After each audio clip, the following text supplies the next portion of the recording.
Tonight we're going to talk about the tongue and the heart. Now, this balloon guy has a tongue here, doesn't he? Yeah. Now, does anyone know, and if you do know, raise your hand, what the engine for the tongue is? David? Your heart. Your heart. So, the things that come out of your mouth with your tongue, they come from your heart. And that is something that we got to be careful to make sure we take in good things. But there's a passage in Proverbs I want to read to you. And here's what it says. In verse 11, in Proverbs chapter 10, verse 11, the mouth of the righteous is a well of life. When it says righteous, it means those who have Jesus Christ living in their heart. Is a well of life, but violence covers the mouth of the wicked. So people who don't know God, or people who are not being controlled by God, they say mean things. How many of us like to be around somebody yelling and screaming and cussing? We don't like it, do we?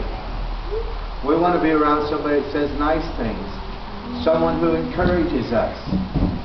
Alright? Some of us, sometimes we encourage and sometimes we don't. But we got to be careful that we're always encouraging people and not discouraging them.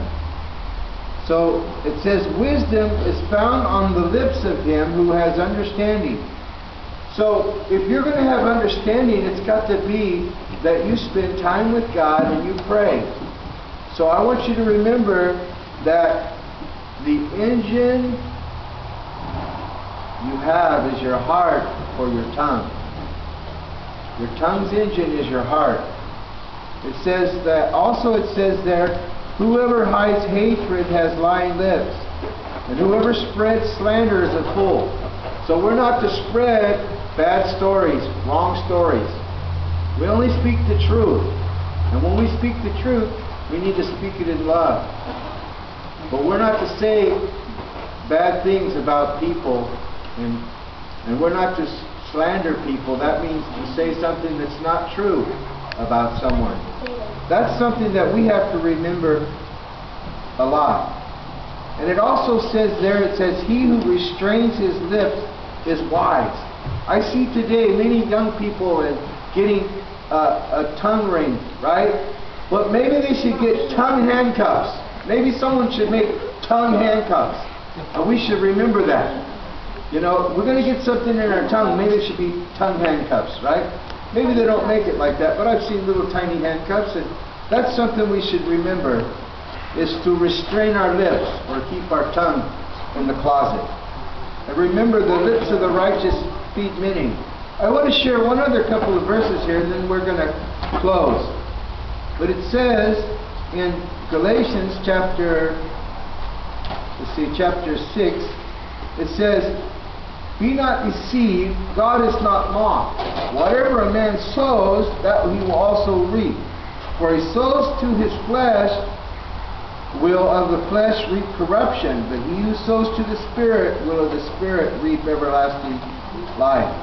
So, if you say mean things, you're going to reap what comes along with saying mean things. If you say mean things to somebody, you might get a fat lip or a black eye, or you might even go to jail, right?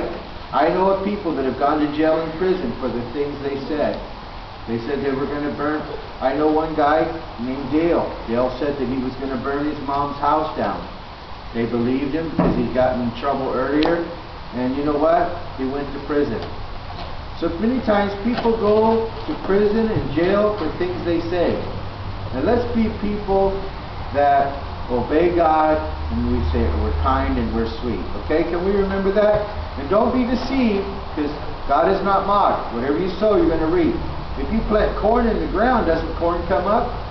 Yes, it does. You know, if it doesn't, watermelons don't come up if you plant corn seed, and root beer doesn't come up out of the ground if you plant corn seeds either, right? The popcorn doesn't either. So let's remember that, you know, and let's remember that the things that come out of our mouth, they come from our heart. So let's be people that have Jesus living in our heart, So the things come out of our mouth is to encourage and tell other people how to find Jesus Christ.